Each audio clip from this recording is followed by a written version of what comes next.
Bonjour et bienvenue dans Espérance, le podcast qui donne confiance en l'avenir. Je m'appelle Marion et j'ai créé ce podcast pour donner de l'élan à un combat qui me tient à cœur, le combat contre la résignation. Chaque jour, j'entends des personnes dire que c'est trop tard, que c'est foutu, qu'il faut ouvrir les yeux et arrêter d'espérer.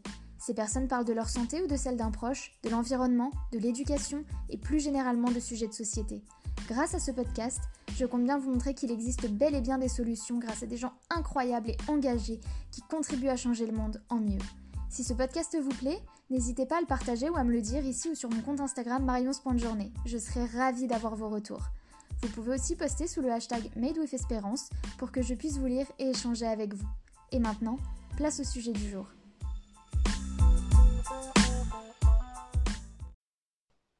Je peux vous dire que je m'en souviendrai de mon 12e épisode. Quand j'ai demandé à Julien Perron d'intervenir sur Espérance, je n'y croyais pas vraiment. C'est assez fou comme on a tendance à rapidement oublier que les personnes qu'on admire sont juste comme tout le monde. J'ai connu Julien par le biais du festival de l'École de la Vie qu'il organise chaque année à Montpellier. Chef d'entreprise, réalisateur, créateur d'événements, Julien a de nombreuses cordes à son arc et un cheval de bataille, l'éducation. Dans cet épisode, il nous partage sa vision de l'école et de l'éducation, il nous aide à casser nos a priori et nous livre ses clés pour qu'il n'y ait plus une école pour tous, mais bien une école pour chacun. Vous pouvez retrouver les différents réseaux et sites de Julien et de son agence Néo Bien-être dans la description du podcast.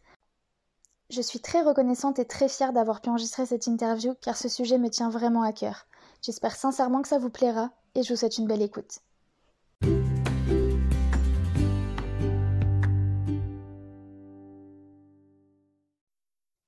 Bonjour Julien et merci beaucoup d'avoir accepté de faire cet épisode d'Espérance avec moi. Il y a énormément de choses à dire. Aujourd'hui, on va se concentrer principalement sur le sujet de l'éducation. Pour démarrer, je te laisse te présenter qui tu es aujourd'hui et ce que tu fais pour que nos auditeurs s'en sachent un peu plus sur toi. Alors, très souvent, par habitude, j'ai l'habitude de dire que je me considère avant tout comme un citoyen du monde. Parce que je trouve qu'en France, en France, même globalement, on a cette fâcheuse tendance à mettre des étiquettes un petit peu sur tout et n'importe quoi.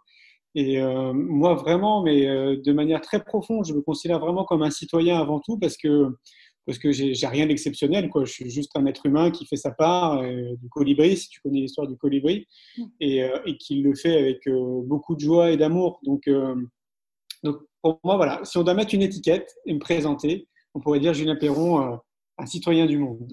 Ensuite, s'il faut mettre des étiquettes, parce qu'elles sont multiples, en fait, maintenant, on peut considérer que je suis créateur d'événements. Donc, on a créé 2 gros événements à Montpellier, puis là, bientôt à Paris. Donc, c'est le Festival pour l'École de la Vie et le Congrès Innovation en Éducation. Le festival, c'est un festival qui attire entre 10 et 15 000 personnes à Montpellier autour de l'éducation. Donc, il y a 250 exposants, il y a des animations, des débats, des conférences, il y en a plus de 35. Et donc, l'idée, c'est vraiment de parler d'éducation et d'amener, d'éclairer tous les sujets, tous les professionnels qui existent dans ce milieu. Alors, je dis tous, mais en même temps, c'est très réducteur, parce que 250 exposants, c'est surtout pas révélateur de tout ce qui existe en France. Je pense, moi, qu'il y a à peu près 1000 activités différentes pour accompagner au mieux les parents, les enfants et les enseignants. Donc, on met un éclairage en disant qu'il y a de l'existant, qu'il y a des choses beaucoup de solutions autour de nous. Le Congrès Innovation en Éducation, lui, existe depuis maintenant 3 ans. Et donc, l'idée, c'est de mettre aussi en avant l'existant, mais là, plus à travers de conférences, parce que c'est uniquement des conférences. Donc, c'est là, en l'occurrence, à Paris, ce sera le 24 et le 25 octobre 2020, donc de cette année. Et donc, il y aura 10 conférences et 2 débats où on parle évidemment de tout ce qui existe, mais c'est encore réducteur, de nouveau dans le monde de l'éducation. Mais pour autant, c'est des acteurs, pour la plupart, qui exercent leur activité depuis peut-être une trentaine d'années. Donc, pour eux, il n'y a rien de nouveau. C'est juste que les médias ne s'emparent pas du sujet, donc on n'est pas au courant de ce qui existe. Donc ça, c'est les 2 gros événements. Donc ça, c'est ma casquette de créateur d'événements. Je suis réalisateur et producteur de films depuis 2017, où j'ai réalisé mon premier film, C'est quoi le bonheur pour vous? Que ce soit, d'ailleurs, je fais une parenthèse, pour le film ou pour les événements, j'avais jamais prévu ça un jour dans ma vie, de réaliser un film et de me lancer dans des festivals ou dans des congrès, parce que je suis déjà très occupé avec l'agence de communication que j'ai créée. Donc ça, c'est ma 3e casquette. Je suis créateur et chef d'entreprise depuis 17 ans maintenant, où j'ai créé une agence de communication novatrice, qui l'est encore un peu aujourd'hui, où on accompagne les thérapeutes et les professionnels du bien-être à se développer. Et donc, on parle de médecine alternative, de médecine douce et de développement personnel en essayant d'apporter un regard différent sur ces activités parce que, encore à l'heure d'aujourd'hui, c'est pas forcément encore bien étiqueté, puisqu'on parlait d'étiquette. Malheureusement, il y a encore une partie de la population qui n'a pas encore accès à cette information, puisque ce n'est pas aussi médiatisé. Et donc, du coup, on essaie de démocratiser un peu ce champ-là comme on peut. Super. Donc ça, c'est ma casquette de chef d'entreprise. Et puis, une dernière casquette, j'étais champion de France de Kung Fu. Voilà, j'étais passionné à un moment donné des arts martiaux. Et donc, du coup, c'est quelque chose qui me suit maintenant depuis quelques années. Oui, effectivement, énormément de choses à ton actif, énormément de projets que tu mènes de front. Alors, on a parlé du coup brièvement du festival et du congrès. Il y a quand même une grosse partie de tes activités qui tournent autour du sujet de l'éducation. Est-ce que tu peux un peu nous en dire plus? Pourquoi cet intérêt pour l'éducation? Qu'est-ce qui, dans ton parcours, a fait que c'est quelque chose qui t'a intéressé? Parce que pour moi, en fait, tout part de l'éducation. C'est-à-dire que j'ai beau retourner les choses dans tous les sens, si on veut un monde meilleur, si on veut plus de conscience dans notre humanité, si on veut plus de conscience autour de l'environnement, des enjeux politiques, économiques, en fait, il faut qu'on ait des individus qui réfléchissent différemment de ce qu'on pense en ce moment. Et donc, du coup, ça passe par l'éducation. Et on est tous passés par l'éducation, que ce soit nos parents, que ce soit l'école, le système dans lequel on se trouve, donc le pays par lui-même. Il y a une forme d'éducation, on nous conditionne, et nous conditionner, c'est nous inculquer des idées. Et donc, du coup, j'ai envie de mettre beaucoup d'énergie dedans parce que j'ai le sentiment depuis 17 ans que j'exerce mon activité que je sème des graines à tous les niveaux et je vois en fait les bienfaits de semer des graines parce que ces graines-là, ça inspire des gens, ça les amène à penser différemment, à passer à l'action. Et pour moi, c'est le seul levier, c'est le levier citoyen en fait. C'est à nous en tant que citoyens d'essayer d'incarner le changement, comme le dit si bien Gandhi.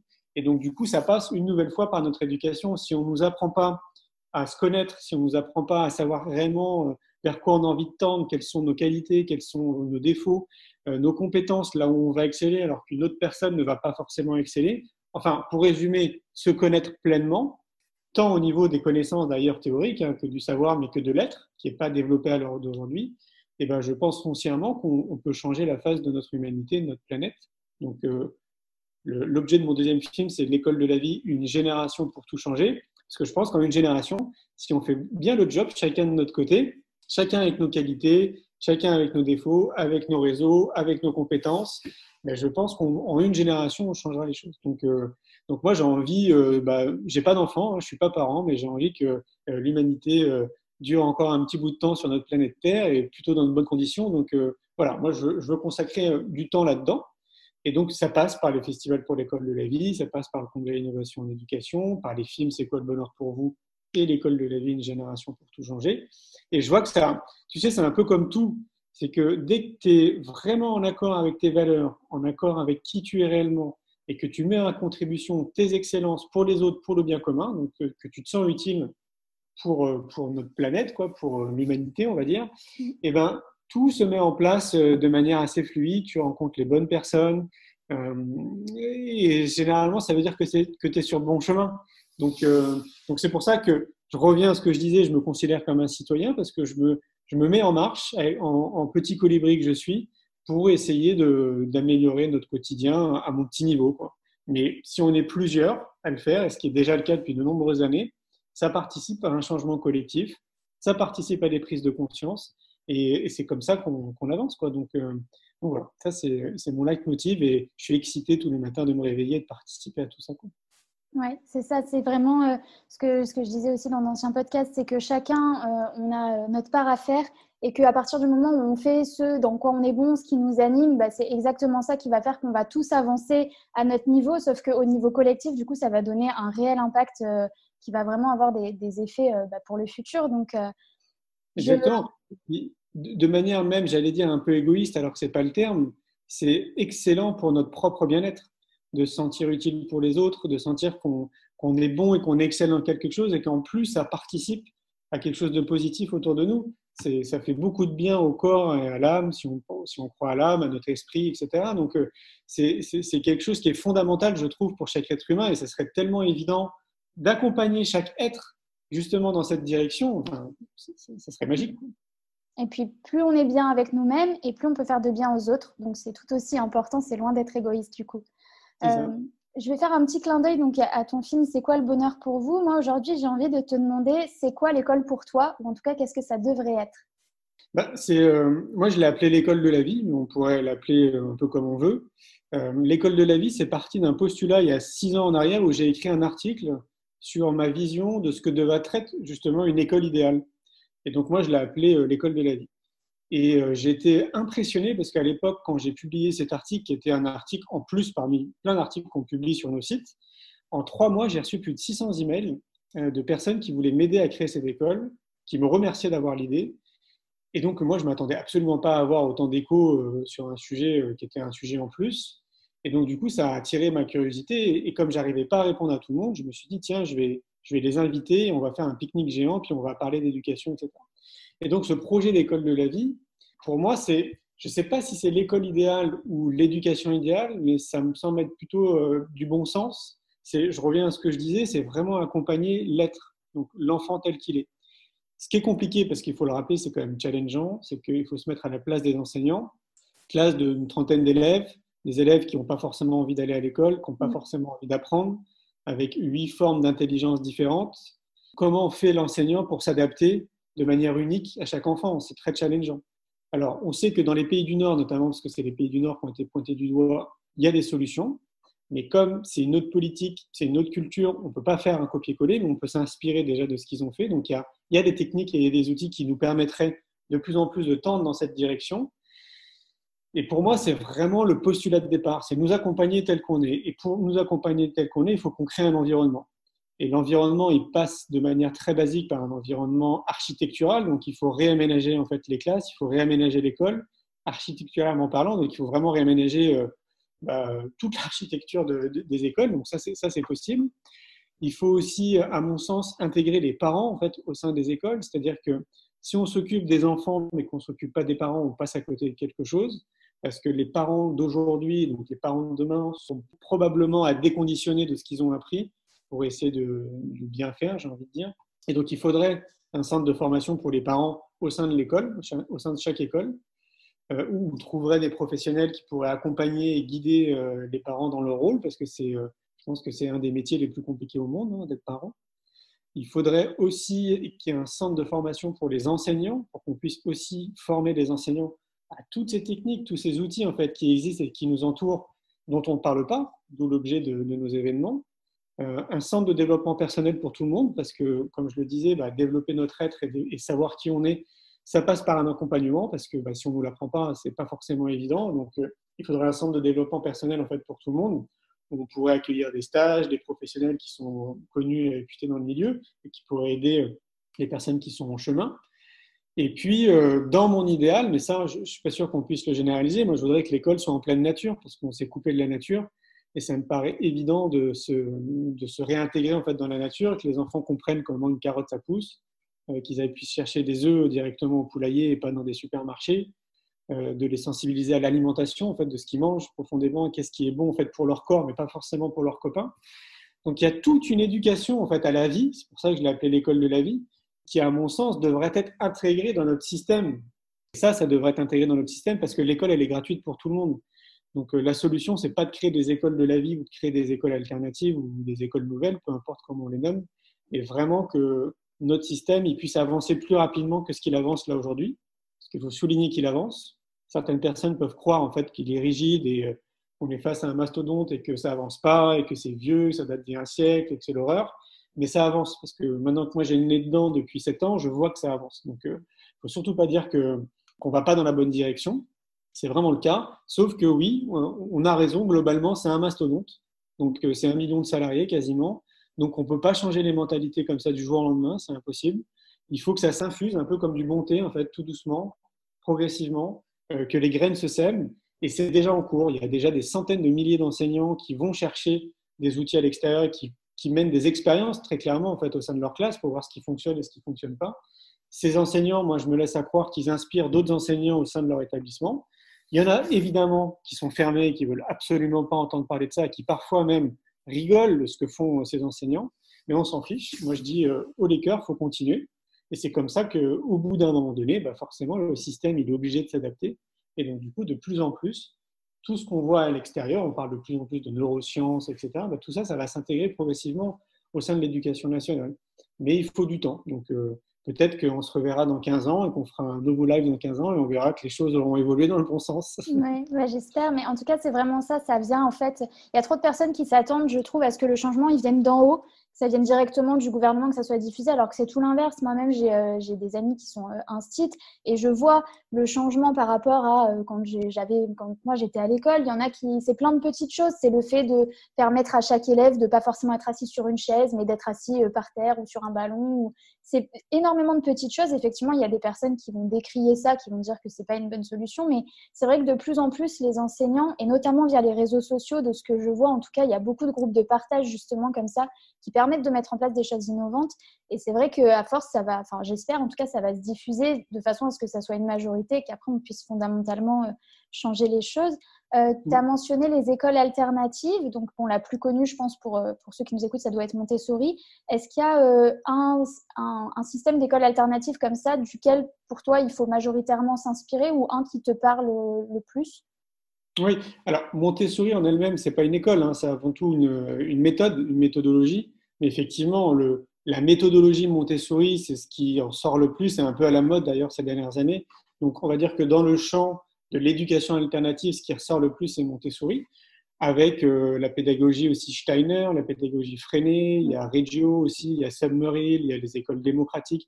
Il y a tout un tas en fait. Il y en a un peu pour tout le monde, hein, pour tous les goûts. Montessori, en fait, c'est intéressant. Tout est intéressant. Moi, ce que j'ai envie de faire, si je devais créer cette école demain, par exemple, moi, mon souhait, c'est d'intégrer toutes les méthodologies qui existent. Parce que justement, en fait, il y a du bon à prendre dans tout. Et comme on est bientôt 8 milliards d'individus, je pense qu'on est tous différents et qu'il en faut vraiment un peu pour tout le monde. Et donc, c'est pas utopique, hein, parce qu'il y a déjà des écoles qui, inspirées en fait, de ce projet, ont mis en place une pédagogie inspirée de plein de projets, en allant puiser à droite, à gauche. C'est aussi beaucoup de personnes qui ont voyagé, qui ont été voir un peu ce qui se passe à l'extérieur dans d'autres pays et qui ont, donc, du coup, se sont inspirés de ce qui se fait. Ouais, je pense que si tu montes une école Montessori, ça veut dire que pour toi, la méthodologie et la pédagogie idéale, c'est Montessori. Or, à mon sens, c'est faux parce qu'on est tous différents et donc on ne peut pas prêcher pour une paroisse et dire bah, il faut faire que du Montessori ou que du Freinet ou que du Steiner, etc. Non, vraiment aller puiser dans toutes ces sources qu'il y a autour de nous et pour ça, moi, j'invite tout le monde à venir aux événements qu'on organise parce que c'est une source d'inspiration qui est colossale. On découvre tout le temps, nous, quand on s'occupe du festival et qu'on s'occupe des exposants, c'est impressionnant de voir le nombre d'outils et de professionnels qui existent, c'est juste colossal. Et je me dis à chaque fois, c'est dingue quand même, parce que ça va faire 6 ans qu'on fait le festival pour l'école de la vie, et ça fait 6 ans que je vois que les médias ne s'emparent pas du sujet. Alors que là, encore plus pendant cette période-là de confinement, je trouve que c'est le sujet qu'on devrait traiter, l'éducation. Tous les parents, là, en ce moment, pendant 2 mois, là, ils se sont rendus compte de ce que c'était d'être enseignant. Ils se sont encore plus rendus compte de ce que c'était d'être parents. Donc, le sujet de l'éducation était au cœur de quasiment toutes les maisons, là. Et je n'arrive pas à comprendre pourquoi les grands médias qui ont vraiment un gros audimat ne s'emparent pas de ce sujet, parce qu'il y a tellement de choses à dire. Enfin, il y a une profusion de sujets. On pourrait même créer une chaîne dédiée à ça. Il y a de quoi dire pendant des années et des années. Oui, oui. Non, c'est vrai. Il y a plein de sujets comme ça, même parce que tu parlais au début, même par rapport à ton agence de com, tu vois des personnes qui sont dans la santé alternative, tout ce qu'on appelle santé holistique, etc. Là encore, c'est des choses. Aujourd'hui, pourtant, on voit, moi je le vois parce que c'est aussi quelque chose qui m'intéresse et je vais voir ce genre de professionnel, mais on voit bien les effets que ça a, on voit tout ce que ça apporte et pour autant, dans les médias, jamais on va avoir un sujet positif sur ces méthodes-là, quoi. C'est soit qu'on n'en parle pas, soit quand on en parle, c'est rarement pour encourager les gens à y aller. Donc ça, c'est rare. Mais par contre, il faut quand même rappeler une chose, parce que juste rappeler que ça avance dans le bon sens. Moi, en 2003, quand j'ai créé mon entreprise et que j'allais voir du coup le monde de l'entreprise, parce que pour moi, c'était là où il y avait des sous. Quand tu crées ta boîte, tu cherches justement à te développer. Et ben, il y en avait quand même beaucoup qui pensaient qu'on était une secte, parce qu'on parlait du mot bien-être. On ne pouvait pas parler de yoga, de méditation, parce que c'était encore pire. Et donc là, maintenant, on voit quand même que rien que le mot yoga et méditation, c'est démocratisé. Ça fait partie de notre champ lexical. C'est plus maintenant réservé aux biknites, aux gens un peu bizarres. Un autre exemple, moi, quand j'étais gamin, je faisais des câlins aux arbres. Et donc, on me prenait pour quelqu'un de bizarre. Maintenant, c'est devenu une méthodologie, ça s'appelle la sylvothérapie. C'est connu et très connu même au Japon. C'est reconnu comme une médecine vraiment très importante pour eux. Et donc, il y a quand même du chemin, tu vois, positif qui se fait, quoi. Donc, c'est pour ça, moi, je dis très souvent, je trouve en France qu'on a 15 ans de retard sur beaucoup de choses, mais on prend toujours la bonne direction. C'est juste que ça met du temps, en fait, pour que les mentalités évoluent et changent. Mm, mm.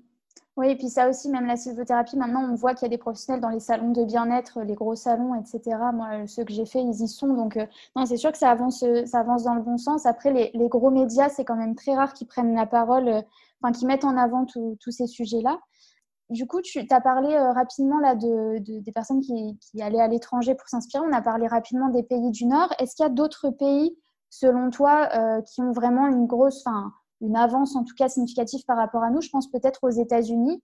Est-ce que c'est ce genre de pays-là, on peut s'inspirer un peu de ce qu'ils font en matière d'éducation? Bah, je crois qu'il y a beaucoup de clichés. Par exemple, dans le monde de l'éducation et du développement personnel, on pense que le Canada a 20 ans d'avance sur nous. Et en réalité, quand tu vas sur place, moi j'y vais tous les ans, et ben, une fois que tu connais bien la population et que tu connais vraiment la culture sur place, en fait, tu t'aperçois que eux pensent l'inverse. Eux, ils pensent que c'est nous, en France, qui avons 15 à 20 ans d'avance sur eux. Ah ouais. Ouais. Parce que, une fois de plus, on est conditionné à avoir une certaine vision parce que voilà, dans notre inconscient collectif, on pense que c'est comme ça. Et moi, j'invite vraiment les gens à voyager, à se rendre sur place pour vraiment prendre le pouls par eux-mêmes et avoir vraiment leur vision eux-mêmes de ce que pourrait être, par exemple, l'éducation ou le développement personnel au Canada, aux États-Unis. Donc, moi, de mon prisme et de mon regard, aux États-Unis, moi, je fais une distinction. Pour moi, il y a New York et la Californie, et après, il y a le centre. Et New York et la Californie, c'est pas réellement les États-Unis, à mon sens. C'est vraiment deux cultures très différentes, qui pensent différemment et qui pensent. Je dis pas qu'au centre des États-Unis, on pense pas, mais on voit bien quand même que intellectuellement, c'est quand même très différent. On a accès quand même. Et une fois de plus, c'est de mon prisme, hein, donc il faut être sur place. Peut-être que toi, demain, tu vas rencontrer quelqu'un qui a voyagé aux États-Unis pendant des années, qui va te dire, mais attends, mais n'importe quoi, dans le centre des États-Unis, c'est pas du tout ce que dit Julien, quoi, tu vois. Donc pour moi, c'est important de vivre l'expérience par nous-mêmes. Maintenant, et c'est exactement d'ailleurs la même chose pour les pays du Nord qu'on citait comme quoi ils ont une certaine avance sur nous, plus de logique, plus de bon sens autour de l'éducation. Pour avoir discuté avec certains locaux, ils ne partagent pas forcément le même point de vue, tu vois. Donc, et d'ailleurs, pour discuter avec beaucoup de monde, parce que moi je voyage 6 mois de l'année un peu partout dans le monde, et je parle forcément d'éducation à un moment donné avec les gens que je croise, et systématiquement, on me dit qu'eux aussi, ils ont envie que leur système il évolue. Même si nous, on pense que leur système est bon dans tel et tel pays, eux, en interne, ils souhaiteraient qu'il évolue d'une certaine façon. Donc, ça, quand même, ça pointe du doigt qu'on est à peu près tous logés aux mêmes enseignes, sauf que peut-être que des pays peuvent être inspirants pour nous, mais ça ne veut pas dire qu'on peut faire la même chose dans notre pays. Nous, on doit s'adapter en fait à notre propre culture, à notre propre politique. Et pour ça, il faut avoir des sources d'inspiration plutôt que de faire un copier-coller. Et une fois de plus, il faut vivre l'expérience. Donc moi, je t'invite à aller au Canada, aux États-Unis, à aller rencontrer des écoles, à discuter avec des gens sur place. Et comme ça, tu pourras apprendre et avoir un vrai avis. Moi, j'ai été dans plein d'universités aux États-Unis. À titre personnel, j'ai trouvé ça génial. J'ai fait un parallèle avec ma période où j'étais étudiant. Je me suis dit, wow, j'aurais trop aimé faire mes études là-bas. Ça a l'air d'être tellement inspirant. Et en même temps, en discutant avec des étudiants sur place, eux, ils ne le vivent pas du tout de la même façon. Tu vois. Pour eux, c'est normal, en fait, ça fait partie de leur cadre, c'est comme ça, quoi. Mais ils ne sont pas pour autant très enjoués d'aller à l'école ou de suivre des études, quoi. Parce que ce soit en France, aux États-Unis ou dans plein de pays, ce qui nous manque, c'est de nous accompagner tel qu'on est nous, en fait. Dans tous les pays, on essaye par facilité de nous faire entrer tous dans la même boîte, parce que c'est ce qui est le plus simple. Et donc, ceux qui ne correspondent pas à cette idée-là, et qui n'ont pas cette méthodologie d'apprentissage, forcément, ils passent à la trappe. Et après, le reste, qui est malheureusement la masse, pour eux, ça convient. Mais qu'est-ce qui se passe? C'est que les gens, quand ils sortent de leurs études, ils ont leur diplôme, ils ont leur bac en poche, ils ont plein de diplômes, ils font un premier boulot qui, visiblement, ne correspond pas à leur éthique et à leurs valeurs, juste parce qu'en fait, il faut payer des charges.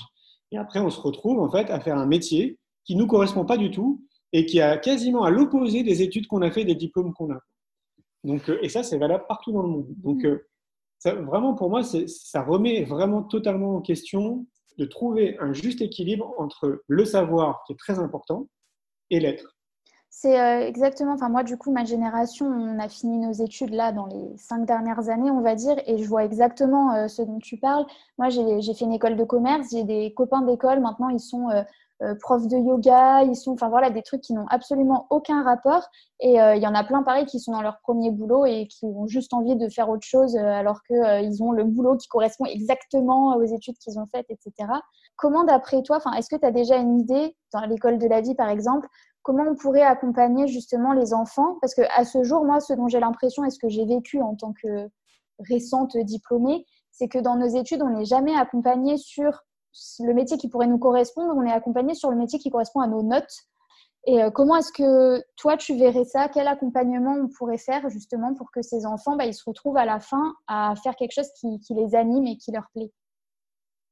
Ben, moi, je pense que l'éducation, elle est adaptée à la société. Donc, en fait, la façon dont on nous forme, dont on nous conditionne, c'est pour répondre aux critères de la société.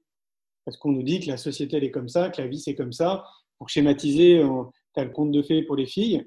Et puis, pour Ouais. les garçons, il ne faut pas pleurer. Pour les garçons, il faut s'habiller en bleu. Pour les filles, il faut s'habiller en rose. On nous dit, en gros, hein, le schéma, c'est marie-toi et une maison et un chien et un 4x4. Et là, en fait, tu rentres dans le moule de la société et tu seras heureux. Tu vas atteindre le bonheur, quoi. Et notre éducation, elle est un peu basée sur ces principes de manière très synthétique. Donc, c'est pas étonnant, en fait, tu vois, de se retrouver dans ce genre de situation. Pour moi, c'est le lien manquant. C'est comment réussir à connecter les enfants réellement avec ce qui les fait vibrer. S'il y avait une méthodologie, j'aimerais bien la voir, mais de ce que je retiens et des conversations que j'ai pu avoir avec des enseignants ou des professionnels qui sont dans ce milieu, beaucoup disent, vraiment beaucoup, hein, faites confiance. Faites confiance. Donc, si c'est les parents, faites confiance à votre enfant. Si c'est les enseignants, faites confiance à vos élèves. Et c'est ce qui nous manque parce que dans notre façon de penser, on se dit qu'un enfant, c'est un enfant. Et donc nous, en tant qu'adultes, on donne l'impression d'avoir le savoir absolu et de tout savoir, en fait, d'être au-dessus, en fait, quelque part de l'enfant. Et on n'est pas dans une société où on essaye d'équilibrer la relation entre l'enfant et l'adulte. Et c'est peut-être une des clés, en fait, c'est de partir du postulat que déjà les enfants, ils adorent avoir des responsabilités. Ça me paraît important de les considérer, non pas comme des adultes, mais de les considérer, c'est-à-dire de ne pas leur imposer en fait nos propres choix qui nous semblent bons en fait pour eux, et sans leur demander leur avis en fait quelque part, quoi. Et c'est souvent le cas pour nos parents et dans le monde de l'enseignement. Donc ça serait de réussir à trouver un équilibre qui est challengeant, hein, entre ça reste quand même des enfants, donc il faut préserver leur fraîcheur, quoi. Tu vois le côté un peu insouciance, tout ça c'est très important, mais d'un autre côté aussi les responsabiliser d'une certaine façon et puis les impliquer dans notre société, les impliquer dans les prises de décision, les impliquer dans de qu'est-ce qu'ils ont envie de faire réellement, tu vois, et ne pas vraiment de leur imposer nos idées à nous, qui nous semblent la meilleure, par pure bienveillance et par pur amour en plus parfois. J'ai le sentiment, parce que je ne suis pas parent et je ne suis pas enseignant, donc c'est vraiment le fruit des échanges et de discussions, que ça peut être vraiment une belle clé, quoi, de vraiment leur faire confiance, de les responsabiliser assez tôt et puis de les faire partie du débat, quoi, des échanges, que ce soit dans le foyer ou à l'école. C'est Ouais. vrai que, et on va pas tarder à terminer là-dessus, mais ce transfert, enfin moi j'appelle ça un transfert, je suis pas psychologue, mais le fait justement voilà, de penser qu'on sait mieux pour l'enfant, en tout cas au niveau orientation scolaire, notamment ce qui est mieux pour lui, c'est quelque chose aussi qui demande beaucoup à travailler sur soi, parce que moi aussi quand j'en ai parlé avec des professionnels, c'est quelque chose qui en fait, c'est juste naturel chez quelqu'un de se fier à sa propre expérience à ses croyances et du coup et voilà, de vouloir bien faire pour que l'enfant il revive pas peut-être les mêmes blessures qu'on a déjà vécues ou voilà, qu'il n'ait pas les mêmes expériences qu'on a déjà eues. Donc ça demande aussi de prendre beaucoup de recul par rapport à soi, de se dire qu'on n'a pas forcément toutes les clés, qu'on ne sait pas forcément mieux que lui et de remettre en cause aussi certaines croyances parce que combien il y a de parents qui pensent qu'un enfant qui ne fait pas un bac+5, il ne pourra pas réussir dans la vie, qui pensent que, il y a aussi beaucoup de croyances là-dessus. Et ça, c'est aussi quelque chose que moi, c'est quelque chose qui m'a beaucoup révoltée à l'époque où j'étais au lycée parce que je voyais beaucoup dans les médias que voilà, il y avait le bac général, c'est pour limite les enfants intelligents et le bac technique, c'est pour les enfants pas intelligents. Et ça me révoltait parce que moi, je connaissais des copains à moi qui étaient partis dans des filières professionnelles. C'est aujourd'hui quand même les gens qui nous permettent d'avoir du pain, qui nous permettent d'aller manger au restaurant, qui viennent nous aider quand on a un problème à la maison et que nous, on est incapable de le réparer. Et ça, c'est sous-valorisé. Alors là, avec le confinement, j'ai l'impression justement qu'on a commencé à remettre un peu ça en cause et à se rendre compte que toutes ces professions qu'on regarde un peu de haut, que certaines personnes regardent de haut en se disant non mais voilà, ça c'est des personnes, elles n'ont pas fait d'études, oui, mais sauf que c'est ces personnes-là souvent qui nous permettent en fait nous de vivre et d'avoir le confort de vie qu'on a. Donc là, j'ai vraiment l'impression qu'avec le confinement, ça a bougé, mais c'est pareil au niveau de l'éducation, ça c'est un truc, il faut arrêter de penser que le bac général c'est réservé aux élèves plus intelligents que les autres, c'est totalement faux. Donc, Oui, et puis il faut même aller plus loin. Regarde, moi, je n'ai pas de diplôme. Et il faut aussi arrêter de se mettre une pression par rapport au diplôme, parce qu'il y a une grosse pression que nous, on n'avait pas trop à l'époque. Moi, j'ai 41 ans, et je pense qu'à l'époque, on n'était pas aussi sous pression que ça.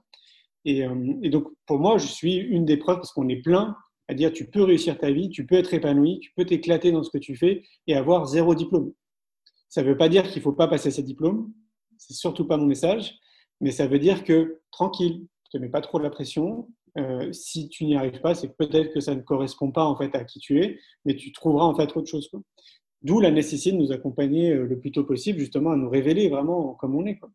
Et en plus, le pire, c'est qu'il y a des professionnels qui pourraient former les conseillers d'orientation d'aujourd'hui à des méthodologies prouvées et validées par des scientifiques qui fonctionnent super bien et qui pourraient, mais alors, aider grandement et les conseillers d'orientation et les enfants à savoir un peu plus qu'est-ce qui les fait vibrer et vers quoi ils ont envie de tendre, quoi. ouais. Donc, on a déjà en fait toutes les solutions autour de nous. C'est bien, au moins on a une grosse marge de progression et beaucoup de choses qu'on peut mettre en place, donc c'est positif. Écoute Julien, on arrive à la fin de ce podcast. Est-ce qu'il y a quelque chose que tu souhaiterais ajouter, un point sur lequel tu souhaiterais revenir ou un message que tu aimerais faire passer aux auditeurs? Oui, en fait, si tu veux, il y a plusieurs clés et une des clés aussi pour moi qui me semble vraiment évidente et on passe à côté parce qu'on n'a pas été, on nous a pas éduqués c'est s'occuper de soi. Vraiment de prendre le temps, chacun, en fait, pour moi, c'est une responsabilité citoyenne que chaque citoyen prenne du temps et trouve les bons outils, en fait, juste pour être bien, donc pour être bien dans son corps, donc dans sa machine biologique. Donc, évidemment, ça passe par l'alimentation, par le sport, le sommeil et plein d'autres outils, mais trouver vraiment qu'est-ce qui va être bon pour chaque individu. Donc, ça, c'est une vraie démarche introspective, quelque part, pour être bien, évidemment, dans son esprit, parce que les deux sont liés. Et si chacun conscientise ça et fait vraiment ce premier pas de tous les jours pour s'occuper de soi avant de s'occuper de ses enfants, de sa femme ou de son mari, eh ben, je pense une fois de plus qu'on aura des êtres beaucoup plus éveillés et donc du coup avec une conscience aussi très différente. Parce que pour ceux qui sont dans ce chemin-là, moi j'en fais partie, j'ai commencé très tôt, vers l'âge de 12 ans, tu es quand même beaucoup plus connecté avec toi-même, plus connecté à ton intuition. Enfin, tout semble beaucoup plus facile, j'ai envie de dire, et c'est à la portée de tout le monde. C'est pas comme si c'était un gadget ou quelque chose que tu vas acheter puis ça fait un effet qui dure 24 heures. Non, en fait, c'est vraiment à la portée de tout le monde, mais on nous a pas appris à nous occuper de nous. On nous a dit dans les religions que s'occuper de nous, c'était égoïste.